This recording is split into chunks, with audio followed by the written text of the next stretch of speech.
इसलिए अपने घर के अंदर में एक दोहा दो दोहा रोज करो शाम को सोने के पहले। बच्चियों को अगर माताओं चाहती हो कि तुम्हारी बेटियां सीता बने, सावित्री बने, गायत्री बने, तो बच्चियों को आप निश्चित रूप से बृहस्पतिवार का व्रत कराओ, बच्चियों को तुलसी में जल देना सिखाओ, उनको फायदे बताओ कि इसके क्या होते, तभी तो तुम्हारा माता पिता कहलाना सार्थक है।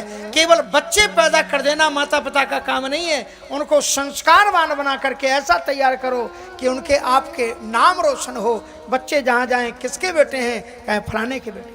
संस्कार तो रामायण का सुनने का मतलब यही है। केवल तुम्हें भगवद गीता में साफ साफ कहा है कृत कृत्यच्च भारतो, तुम रामायण को सुनकर, गीता को सुनकर के इसी जीवन में कृतकृत्य बनो। और अगर इस जीवन में कृतकृत्य नहीं बने तो मरने के बाद में कहीं तुम कृतकृत्य नहीं होने वाले हो। इसी जीवन को अच्छा बनाओ, इसी जीवन को स्वर्ग बनाओ। मरने के बाद में किसने जाकर के देखा है कहाँ स्वर्ग है कहाँ नरक। इसलिए आपके ही क्षेत्र के कवि हुए हैं जिनका नाम था मैथिली शरण गुप्त।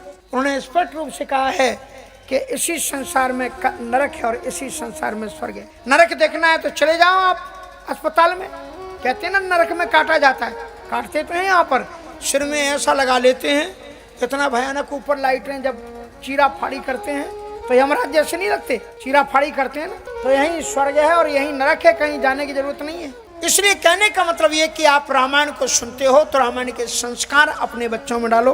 तो कहने का मतलब ये हुआ कि कौशल्या जी क्या करती हैं। कौशल्या जी ने अपने पुत्रों के लिए भगवान की प्रार्थना की। एक बार जननी अनुभाव, एक बार जननी अनुभाव, करे श्रृंगार फलना पौराए, करे श्रृंगार फलना पौराए, निज कुल इष्ट देव भगवान, निज कुल इष्ट देव भगवान, पूजा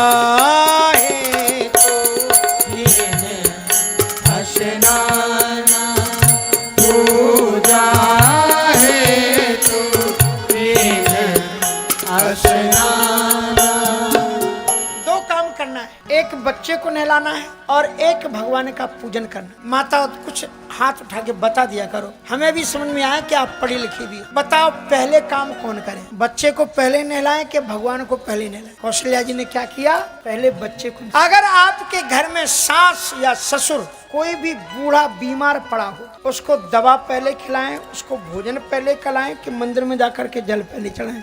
आपको नड़े पहले जो जीवंत देवता तुम्हारे घर के अंदर बैठा हुआ है, अगर वो उसको तुमने दवा नहीं दी है, पानी नहीं दिया है, भोजन नहीं दिया है, और उसको तुम ये सोच करके कि पहले हम पूजन कराएं, भगवान के पास जाओगे, भगवान शंकर जी आपका पानी लेंगे ही नहीं। इसलिए बड़ी अच्छी बात हमारे यहाँ भोजपुर में एक महिला बड़ा सुंदर एक गीत गाती है। विवाह करके घर में आई तो उसके पति ने कहा कि चलो हम तुम्हें तीर्थ घुमा लाएं। तो उसने क्या उत्तर दिया बहू ने कि घर ही के मंदिर बनैबे तीर्थ हम घूमे न जाइए, घर ही के मंदिर बनैबे तीर्थ हम घूमे न जाइए, घर ही के मंदिर बनैबे तीर्थ हम घूमे, घर ही के मंदिर बनैबे तीर्थ हम घूमे न जाइए।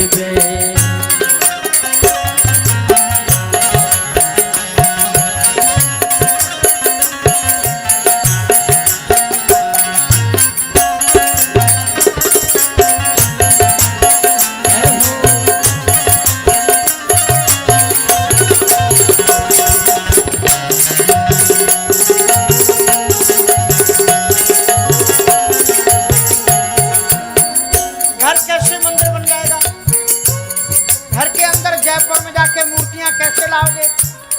तो बहू ने कहा हमें कोई भी मूर्ति लाने की जरूरत नहीं है, घर के अंदर में मूर्तियां पहले से ही बैठी हुई हैं। शंकर जी भी हैं और पार्वती जी भी हैं। कहाँ है शंकर जी, कहाँ है पार्वती जी?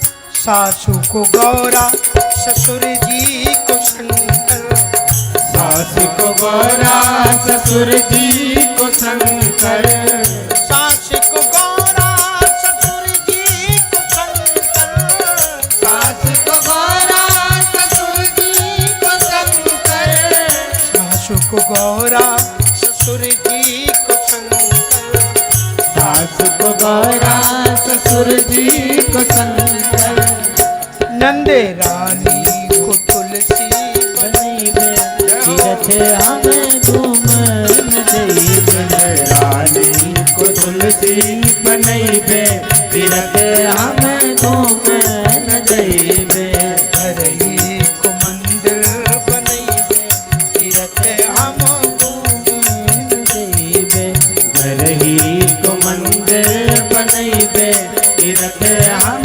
घूमन जइबे।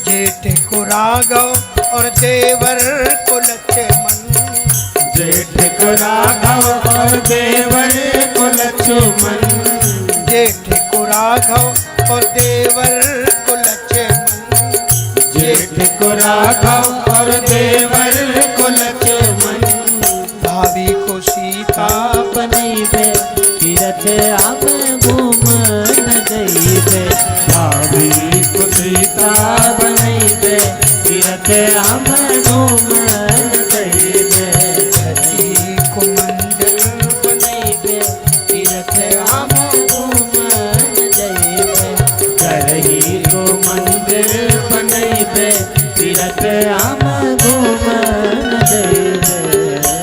तो कौशल्या जी ने पहले अपने बेटा घर का है रोएगा, इसलिए पहले उसको स्नान कराया, उसको पहले प्रात कलेवा दूध पिला दिया और फिर माता कौशल्या स्नान की, क्योंकि बेटे को बिना स्नान के भी आप खिला पिला सकते। तो माता कौशल्या जी ने कर श्रृंगार पलना पौड़ा, तो माता कौशल्या जी उठती हैं और अपने राम लला को स्नान श्रृंगार आदि करा के दूध पिला करके पालने में सुला देती हैं कि दासी को बैठा देती हैं, पलना घुमाते रहना। और आप गई जहाँ पाके बना, और फिर जहाँ उन्होंने ठाकुर जी के लिए भोग बनाया था वहां पर गई और ठाकुर जी को भोग लगा। और माँ को बच्चे की बड़ी चिंता रहती, और एक पालने के हम लोग क्या करते, जल्दी में भोग का थाल लगाया, ठाकुर जी को रख दिया और फिर बाद में सोचते कोई बर्तन खुला न रह गया हो तो बर्तन रखने के लिए फिर रसोई में गई। तो वहां से जब लौट करके आई तो देखा कि बालक को तो वो पालने में छोड़ करके आई थी, लेकिन यहाँ पर कोई सिंहासन के अंदर पर्दे के अंदर बैठा, राम जी का छोटा सा चरण तलुआ दिख रहा है, एक पांव नीचे, एक पांव दूसरी सीढ़ी पर, एक हाथ तीसरी सीढ़ी पर, और एक हाथ से जो ठाकुर जी के सामने भोग रखा है उसमें खीर रखी थी, खीर की कटोरी, बच्चों को हाथ टेढ़ा मेढ़ा करना तो आता नहीं, सो ऐसे हाथ रख दिया और उसको अपने मुख में लगा लिया, पूरा मुख सफेद। और माता कौशल्या देख रही कि हाय राम, इसको तुम्हें पालने में सुला करके आई थी, यहाँ कैसे आ गया। और माता दौड़ करके पालने में देख करके गई तो क्या देखा कि देखा बाले कहाँ पुनि सूखा, देखा कि बालक वहां भी सो रहा है। तो माता घबरा उठी, यहाँ वहाँ दुई बालक देखा, मति भ्रम मोरे की अभिषेका, यहाँ वहाँ दुई बालक देखा, मति भ्रम मोर की आन विशेषा, मति भ्रम मोर की आने विशेषा। माता घबरा गई कि ये दो बालक कैसे हो सकते हैं। तो दिख रहा माता ही निज अद्भुत रूप अखंड, रोम रोम प्रति लागे कोटि कोटि ब्रह्मांड, एक एक रोम में करोड़ों करोड़ों ब्रह्मांडों का दर्शन भगवान ने करा दिया। ये लीला भगवान ने क्यों की, रामायण पढ़ोगे तो पता लग जाएगा।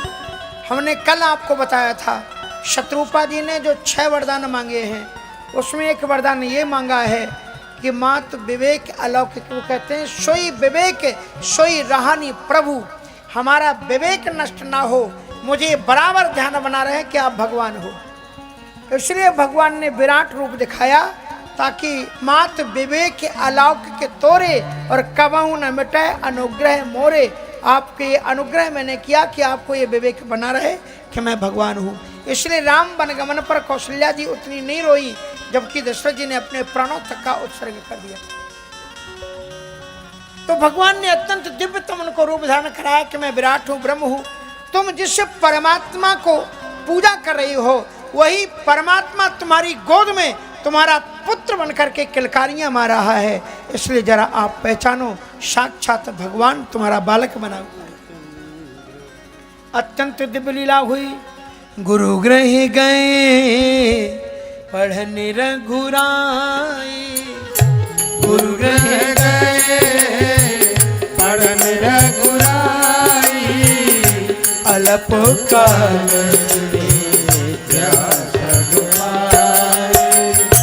अल्प काल व्यास गुणाई, जाकी सहज श्वास श्रुति चारी, जाकी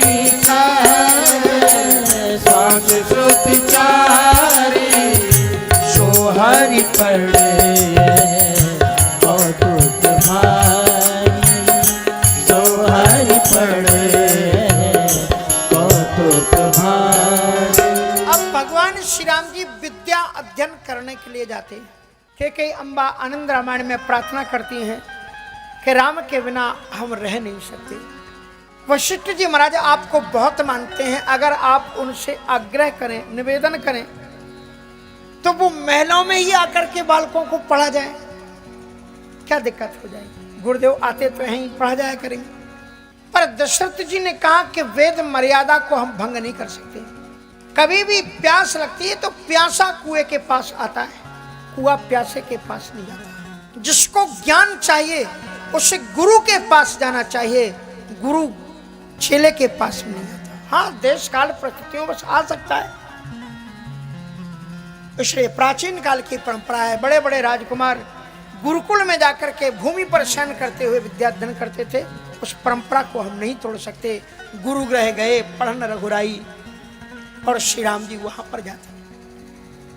गोस्वामी जी लिखते हैं कि जाकी साज श्वास श्रुतिचारी, जिसकी श्वासों से चारों वेद निकले और वो परमात्मा पढ़ रहा है। एक घटना वहां पर घटी। एक घटना ये घटी कि भगवान जी के साथ में वहीं पर निषाद भी पड़ता था। निषाद के पिता की मृत्यु पहले हो चुकी थी, वही निषाद जो आगे चल करके राम जी को मिलता है। और 6 महीने पहले श्री राम जी के प्रिय मित्र निषाद की मां की भी मृत्यु हो गई। पर गुरुजी ने निषाद को बताया नहीं, सोचा इसकी पढ़ाई पर प्रभाव पड़ेगा, अब मां तो वापस लौटेगी नहीं, तो उसे बताया नहीं। और इसी बीच में निषाद का जन्मदिन आ गया, और जब भी उसका जन्मदिन आता था तो उसकी मां उसके लिए प्रात कलेवा बना करके लेकर के आती थी। पर आज मां नहीं आई, तो निषाद सोया नहीं और रो रहा था। सोच रहा था मेरे पिता तो पहले चले गए, भाई कोई है नहीं, एकमात्र मेरी मां थी, और मुझे अभागे को मेरी मां ने भी भुला दिया। आज मेरे जन्मदिन पर वो मेरे लिए हलवा जो बना के लाती थी नहीं आई। श्री राम जी ने देखा कि मेरा मित्र अभी सोया नहीं है। श्री राम जी उसके पास में चल कर के आते हैं, उसके आंसुओं को पोंछा और पूछा, मित्र सब लोग सो रहे हैं लेकिन मैं देख रहा हूं कि तुम सो नहीं रहे हो, तुम्हारे आंखों में आंसू हैं, क्या कर? तो निषाद ने रोते हुए राम जी से लिपट करके कहा कि भैया आज मेरा जन्मदिन है, मेरी माँ ने भी बुला दिया। आज वो माँ आई नहीं। वो मुझे हलवा बना कर खिलाती थी, मुझे माँ के हाथ का हलवा अच्छा लगता था, और आज वो भी मुझे भूल गई। श्री राम जी तो सर्वांतर्यामी है, वो जानते हैं कि इसकी माँ अब दुनिया में नहीं है। तो राम जी ने कहा कि मित्र, आजकल वर्षा ऋतु चल रही है, नदियों में बाढ़ आई हुई है, न जाने किस नदी के किनारे तुम्हारी माँ ठहर गई होगी, धैर्य धारण करो, आ जाएगी। श्री राम जी ने उसको समझा करके सुलाने की कोशिश की, पर वो नहीं सोया। और थोड़ी देर बाद में दरवाजे से निषाद की माँ आई। कहा, बेटा ये मेरे लाडले, ये मेरे जिगर के टुकड़े, मैं तेरी माँ हूं और मैं तेरे पास आ गई। निषाद अपने माँ के अंग से लिपट गया, रोने लगा कि माँ आप भी मुझे भुला दी, आज आपने लेट क्यों कर?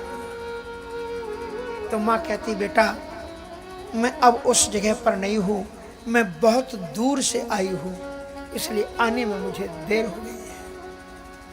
और लोरी सुना, सो जा मेरे लाले निदरिया में, सो जा मेरे लाल निदरिया में, सो जा मेरे लाले निदरिया, सो जा मेरे लाल निदरिया में, सोने सकल खग मृग पशु पंछी, सोए सकल खग मृग पशु पंछी, सोए सकल खग मृग पशु पंछी, सोए सकल खग मृग पशु पंछी, गहरी रहने अंदरिया में, गहरी रहने अंदरिया में, सो जा मेरे लाल निदरिया में, सो जा मेरे लाल निदरिया में।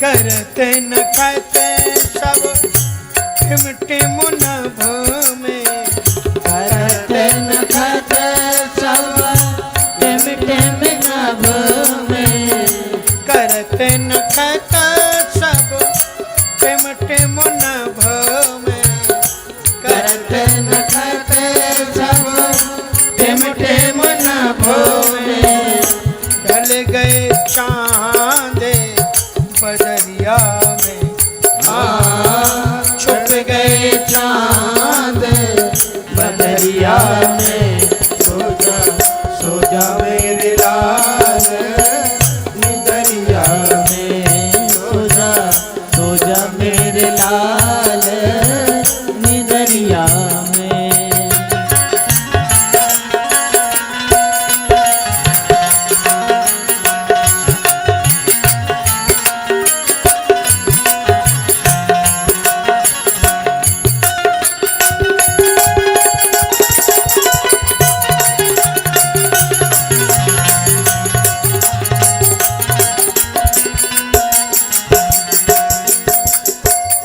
दूर ते आई लाल तो ही निरेखन, दूर ते आई लाल तो है मेरे खन, दूर ते आई लाल तो ही निरेखन, दूर ते आई लाल तो है मेरे खन, लागी तेरे डगरिया में, लागी तेरे डगरिया लाल निदरिया में सो जा मेरे लाल निदरिया में।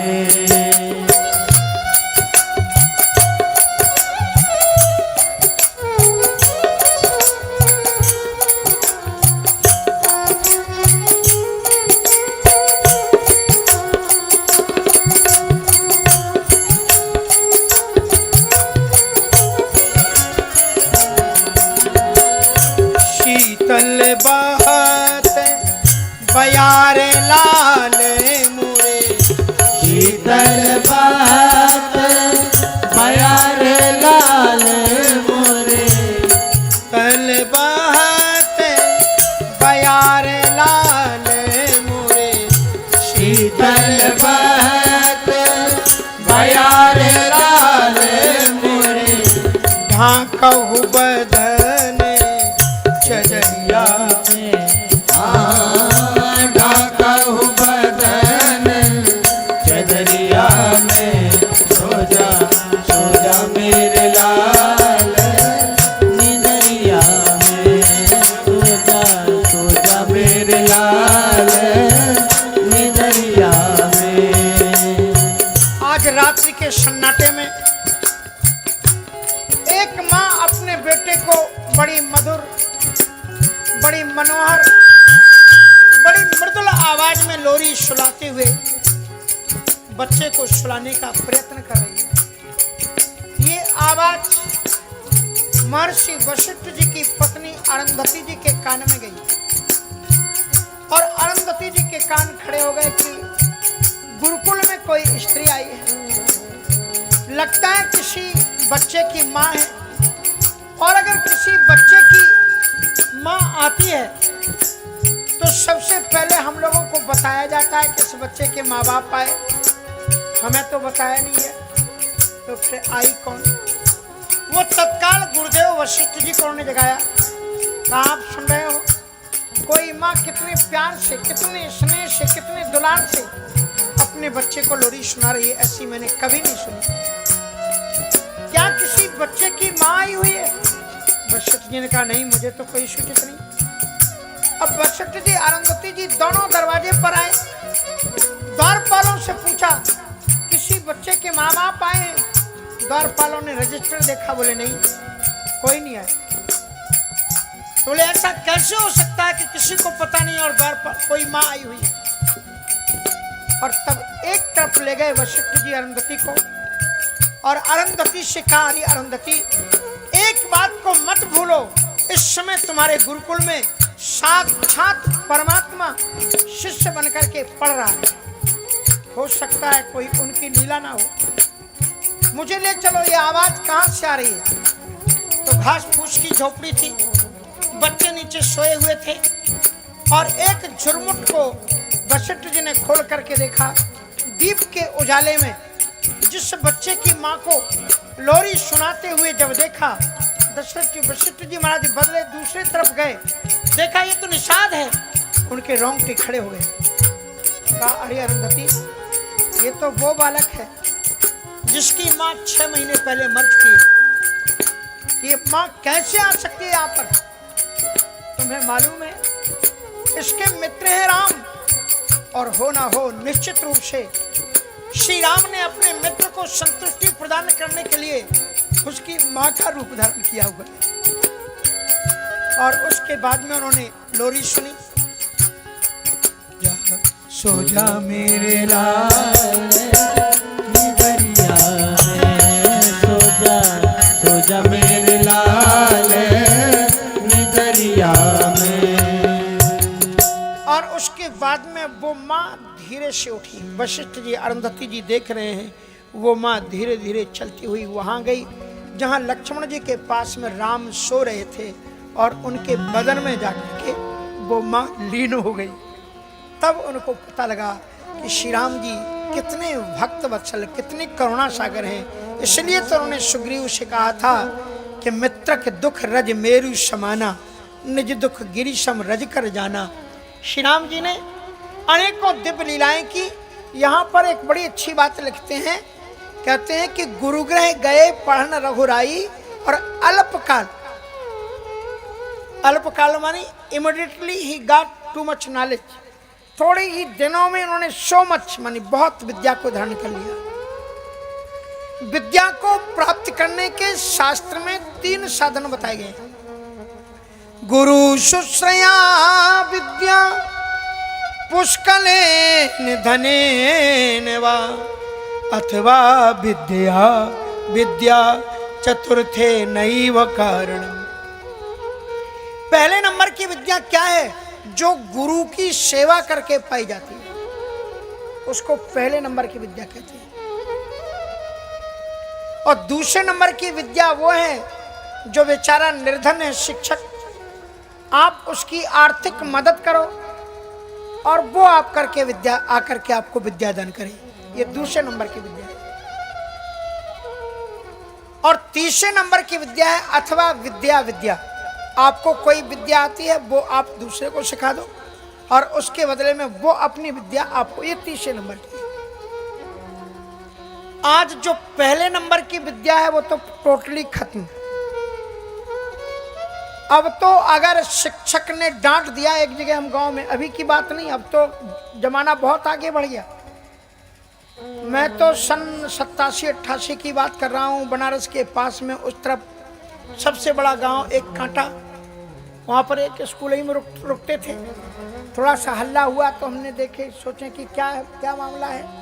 तो पता लगा कि एक बच्चे को शिक्षक ने डांट दिया, उसके घर का बाप लाठी लेकर के आ गया। किस शिक्षक ने मेरे बच्चे को डांटा? किसकी हिम्मत है जो मेरे बच्चे को कह दे? ये बच्चों में कभी भगवान दिखेंगे गुरु के अंदर? गुरुर ब्रह्मा गुरुर विष्णु, गुरु क्या सिखा रहे हैं आप अपने बच्चों को? इसलिए शिक्षकों को आदर्श शिक्षक होना चाहिए कि तुम्हारे आचरण से बच्चे सीख सकें। लेकिन आज दोनों का अभाव हो चुका है। एक गांव के अंदर स्कूल चल रहा था, हायर सेकेंडरी स्कूल था। एक डिप्टी मुआयना करने के लिए आया, चेक करने आया कि देखें पढ़ाई का स्तर कैसा है। तो क्लास में सीधे घुस गया, अपना पास दिखा, आईडी दिखाया शिक्षक को, कहा मैं डिप्टी हूं, सरकार की तरफ से नियुक्त हूं, मैं देखने आया हूं, टेस्ट करने आया हूं कि एजुकेशन कैसा चल रहा है यहाँ पर। तो एक कौन सी क्लास है? सर 8वीं क्लास। क्या पढ़ा रहे हैं? बोले हिंदी। पाठ का नाम? कहा सिया स्वयंवर। बोले पढ़ा चुके? बोले सर 3 बार पढ़ा चुके, 4थी बार रिपीट करा रहे हैं। तो बोले ठीक है, मैं किसी बच्चे से कोई प्रश्न पूछ सकते हैं? बोले हाँ, आराम से पूछो। एक लड़के इसका, खड़े हो जाओ, क्या नाम है? कहा सर प्रवीण। किस क्लास में पढ़ते? 8वीं में। क्या पढ़ रहे हैं? बोले हिंदी। पाठ का नाम सिया स्वयंवर। प्रश्न पूछो? हाँ। बोले आराम से पूछो। बताओ धनुष किसने तोड़ा था? थर थर कांपने लगा कि सर मैंने धनुष नहीं तोड़ा। थर थर कांपा, उसने कहा सर मैंने धनुष नहीं तोड़ा। सिर उड़ गया उस डिप्टी का। उसने शिक्षक की ओर देखा कि आप 3 बार पढ़ा चुके हो और 4थी बार इसको पढ़ा रहे हो। इस बच्चे के जवाब पर आपका क्या जवाब है? शिक्षक ने कहा कि सर इस क्लास में सबसे ज्यादा उद्दंड यही है, अगर धनुष टूटा है तो इसी ने तोड़ा होगा, दूसरा कोई धनुष तोड़ ही नहीं सकता। धन्य है। चलते चलते सौभाग्यशाली प्रिंसिपल से और मिलते चले। तो प्रिंसिपल साहब के पास में उन्होंने सारी बात सुनाई कि क्या एजुकेशन की स्थिति है। कहा कि सर आप भी क्या छोटी सी बात लेकर के बैठ गए, जहाँ 2-2,500 बच्चे होते हैं वहाँ टूट फूट तो लगी ही रहती है। आप निश्चिंत होकर के जाओ, हम सोल्यूशन से इस धनुष को जुड़वाने की व्यवस्था कर देंगे। हम जानते हैं सरकारी संपत्ति आपकी अपनी। और सज्जनों बुरा नहीं मानना, ये पोजीशन आ चुकी है हम लोगों के बीच में। आज अगर बच्चों से पूछ दिया जाए कि लक्ष्मण बड़े थे कि शत्रुघ्न बड़े थे, तो आपके बच्चे शायद उत्तर नहीं दे पाएंगे, क्योंकि आपने रामलीला दिखाना बंद कर दिया है, रामायण पढ़ाना बंद कर दिया है। अगर आपके बच्चे से पूछ दिया जाए कि बलराम बड़े थे कि कृष्ण बड़े थे, तो बच्चे शायद उत्तर नहीं दे पाएंगे। कुछ जो पढ़ते सुनते वो दे भी देंगे, ऐसा नहीं कहता, लेकिन आज स्थिति ये है कि रामायण की एक भी कहानी बच्चों को मालूम नहीं है। कहाँ जाएगा आपका देश? कहाँ जाएगी आपकी सभ्यता? दूसरे धर्मों में आप देखो, कुछ भी हो चाहे ना हो, चाहे जितना डिप्टी कलेक्टर पढ़ा लिखा आदमी हो, लेकिन अपने बच्चे को हाथ पकड़ करके मदरसे छोड़ने जाता है और उसे तालीम दिलाता है, अपने धर्म के बारे में सिखाता है। लेकिन क्या तुम अपने बच्चों को रामायण, गीता, भागवत पढ़ा रहे हो? अगर नहीं पढ़ा रहे हो तो तुम्हारे धर्म की ठेकेदारी कौन लेगा? तुम इस देश में हो इसलिए तुम्हें लगता है कि हम सुरक्षित हैं, लेकिन बाहर जा कर के देखो तुम कितने असुरक्षित हो चुके हो, तुम कितने अल्प हो चुके हो और किस स्थिति में तुम्हारा धर्म पहुंच चुका है। अगर आज आप नहीं जागे तो आप कभी भी अपने धर्म की रक्षा नहीं कर सकते। इसलिए अपने धर्म के प्रति अगर जागरूक होना है तो आपकी तो जो जिंदगी थी वो कट गई। अपने बच्चों को रामायण सिखाओ, अपने बच्चों को, शिक्षकों को आवश्यक करो कि वो रामायण और गीता पढ़ाएं। नहीं पढ़ेंगे तो हमारा हिंदू धर्म आज भयानक संकट में है। आप समझ लेना, आप बहुसंख्यक नहीं हो, ये नोट कर लो। आप अपने देश में ही अल्पसंख्यक होने जा रहे हो। अगर आपने जागरूकता नहीं रखी तो आपको कोई भी सुरक्षित रख नहीं पाएगा। कल वो पिट रहा है, आप सोच रहे हैं वो पिट रहा है, हम तो अपने मोहल्ले में सुरक्षित हैं, तो चिंता मत करो, उनको कूटते कूटते आपके पास में आने वाले हैं। इसलिए पहला, अगर आप कर्म करना चाहते हो तो रामायण पढ़ते हो तो सबसे पहले ये करो कि आपस में जाति पाति कुल गोत्र के झगड़े बंद करो और सभी सनातन धर्मावलंबियों को एक हो जाना चाहिए। भेदभाव को मिटा दो। रामायण अगर पढ़ते हो तो रामचरितमानस पढ़ते तो राम तुम्हें भी बनना होगा। चलो राम के पद चिन्हों पर अब इतिहास बदलना होगा। भगवान राम केवट के पास जाते हैं, भगवान राम सबरी के पास जाते हैं। तुम इंसान को नहीं जोड़ पा रहे हो, भगवान जटायु को भी जोड़ लेते हैं, बानरों को भी जोड़ लेते हैं। कैसे तुम राम के भक्त? रामायण में केवल दो जातियां हैं, एक स्त्री और एक पुरुष। राम जी जब राजा बने तो आप सभी ने रामायण, जितने बुजुर्ग यहाँ पड़े हुए हैं उनको सबको ये चौपाई याद होगी कि भगवान राम ने सरजू नदी पर केवल एक घाट का वर्णन किया है ना? एक ही घाट था ना? राजे घाट सब विधि सुंदर बल, राजे घाट सब विधि